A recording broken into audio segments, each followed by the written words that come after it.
Hey, hello friends, welcome to our YouTube channel Only Pharmacy. In today's video, we'll discuss about dissolution testing of immediate release solid oral dosage form. Before going into actual guideline, we'll discuss about dissolution. Dissolution is a mass transfer phenomenon where solid dissolve in presence of solvent. There are different theory of dissolution, but before discussing about it, we must aware about what will happen after dissolution and before dissolution. As you know, after swallowing tablet, it breaks into small parts. This is called as disintegration. And this particle dissolve into dissolution medium, which means into stomach. Further, this solution cross biological membrane and it will be available in a systemic circulation. That is absorption. The rate and extent of drug reaches to the systemic circulation or blood is called as bioavailability. Basically, there are two types of bioavailability, absolute and relative. When we are comparing with intravenous, then it is called as absolute bioavailability. And when we are comparing with other, it is called as relative bioavailability. And one more thing, you must aware about bioequivalence. If you break this term into two parts, bio and equivalence means biological equivalent. Generic product must be biologically equivalent to RLD. So what is RLD? I am clearing the concept. Video will be lengthy, but you will get good information. RLD stands for reference listed drug product, which is the original drug product that an ANDA applicant seeks to duplicate. So what is ANDA? ANDA stands for abbreviated new drug application. It is a submission to US FDA for approval of generic drug product. Again question, what is generic drug product? Generic drug product is a medication that is comparable to brand name drug in dosage, strength, quality, performance and intended use. Generic drugs are typically less expensive than brand name drugs and are often available once the brand name patent expires. Now we will discuss about theory of dissolution. There are two different mechanisms, which is heterogeneous reaction between solid and liquid interface. In this, first is reaction limited model and second is diffusion limited model. In reaction limited model, solid is undissolved species and solvent or liquid is a dissolving medium. This model explained by two different theories, interfacial barrier model and Dankward model. Interfacial barrier model is a rate limiting step in drug dissolution. In this, rate of dissolution is directly proportional to saturation solubility, or we can say CS minus CB, where CS is a saturation solubility and CB is a bulk concentration at time t, and K is effective interfacial transport constant. Another reaction dependent model is Dankward model, which was proposed in 1951. In this, eddies, which means microscopic packet of solvent, reach to the solid surface and absorb solid molecule and deliver them to the bulk solution.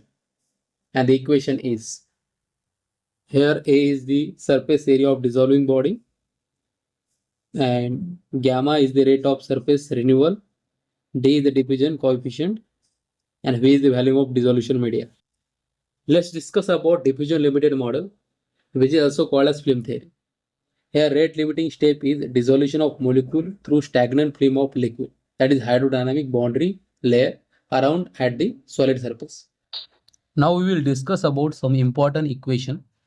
Let's discuss Fick's first law of diffusion, where change in concentration with respect to time dC by dt is equal to K into delta C, where K is the rate constant and delta C is the concentration of solid in solution at time t. What is noise-Whitney relationship?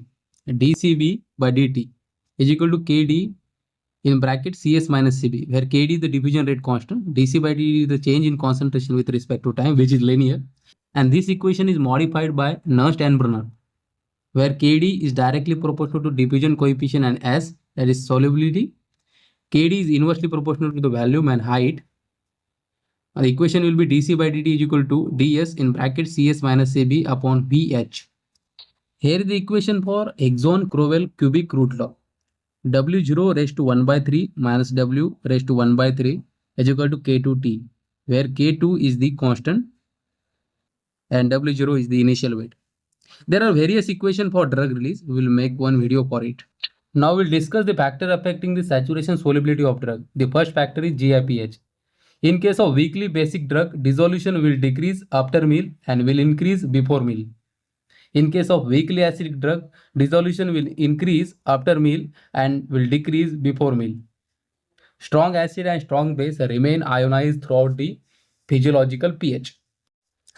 Conditions like achlorhydria, drugs like proton pump inhibitor and H2 blocker may interfere with the dissolution of weakly acidic and weakly base drug.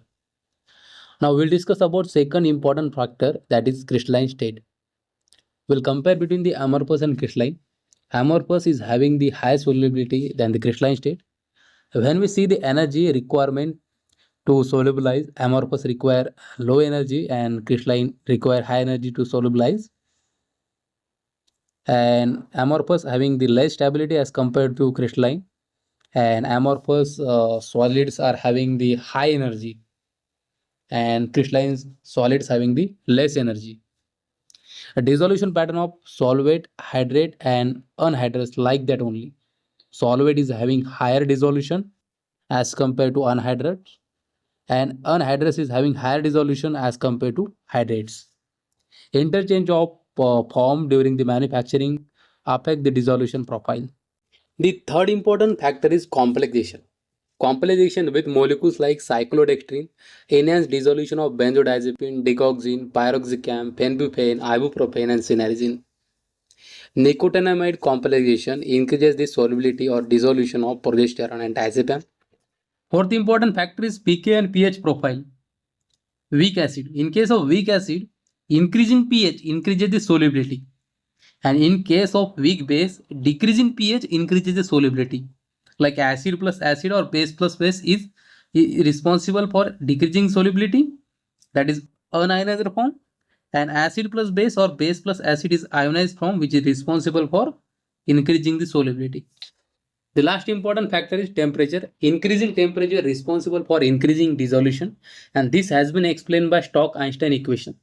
The equation is D is equal to Kt upon 6 pi eta R, where K is the Boltzmann constant, T is the temperature, eta is the viscosity, and R is the radius of drug molecule, and the main important D is the diffusivity. Let's discuss about factor affecting dissolution value.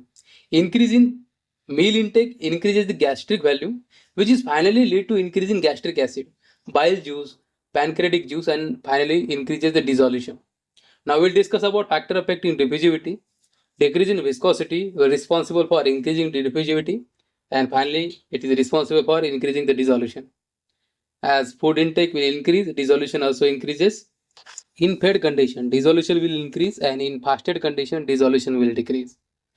When we see the lack of contraction of the GIT, dissolution will decrease, and in case of peristaltic movement and contraction, dissolution will increase. Let's discuss about dissolution testing parameters. There are 4 dissolution test parameters. First is eccentricity of the stirring device. Second is alignment of stirring. Third is vibration. Fourth is agitation intensity. Now we will discuss one by one. The first parameter is eccentricity of the stirring device. The United States Pharmacopoeia specifies that stirring shaft must rotate smoothly without significant oval, where TIR is the 180 degree of axis of rotation. The second parameter is alignment of the steering. Axis of the steering should not deviate more than 0.2 cm from the axis of dissolution vessel, which defines centering of the steering shaft to be within plus minus 2 mm. Tilt in excess of 1.5 degree may increase dissolution rate from 2 to 25%. Third important parameter is vibration. Speed of rotational device according to official compendium is generally 50 or 100 rpm. Unwanted vibration give rise to unwanted energy, and this lead changes in significant dissolution rate. Fourth parameter is agitation intensity. Increases in agitation speed decreases the hydrodynamic boundary layer. When intrinsic dissolution is less than 0.1 mg per minute per centimeter square, then dissolution is the rate limiting step, and if more than it, then permeation is the rate limiting step. Now we will discuss about different types of dissolution apparatus. There are total 7 USP dissolution apparatus. Basket and paddle, USP 1 and USP 2 are the most common dissolution apparatus. The first is basket, which is generally used for capsules, immediate release dosage form, extended release dosage form, floating type of tablets, or nutritional supplies. Second is paddle, which is also called a USP2 apparatus, which is used for immediate release, extended release, powder and chewable tablets, and nutritional supplies. The third dissolution apparatus is reciprocating cylinder, which is also called as biodissolution apparatus. This is generally used for extended release dosage form. This is used when there is a requirement of low change in pH. The fourth dissolution apparatus is flow through cells. This is generally used for extended release dosage form, implants, suppository, and soft gelatin capsule. This is generally used when very poorly soluble drugs are there. Apparatus 5 is paddle over disc and apparatus 6 is cylinder apparatus. Both are used for transdermal patches. Apparatus 7 is reciprocating holder, which is generally used for transdermal patch. Along with transdermal patch, it is used for osmotic pump devices, ER tablets, and coated drug delivery system. The apparatus should be easy to operate and for withdrawing the sample and should not provide abrasion to the dosage form and maintain the fixed temperature, also prevent the loss of dissolution media and of high capability. Now we will discuss about acceptance criteria of dissolution. There are total 3 stages, S1, S2 and S3. First we will see the stage 1, that is S1. In S1 we will take the 6 tablet and we will see the dissolution. A dissolution of each unit should not be less than D plus 5%, where D is the dissolution. In second stage, if not passes the stage 1, then we will take the second stage. In this, we will again take the 6 tablet and we will see the dissolution of 12 units. Like from S1, 6 tablet and S2, 6 tablet. The average of 12 units is equal to or greater than D, and no unit should not be less than D minus 15%. If not passes, then S3. In S3, we will take the 12 tablets and we will see the average of 24 units, like S1 plus S2 plus S3. So is equal to or greater than the D and not more than 2 units or less than D minus 15%, and no unit is less than D minus 25%. You must be clear with basic of dissolution before starting the actual guideline. In the next video, we will see the actual guideline, that is dissolution testing of immediate release solid oral dosage forms. Thank you for watching my video.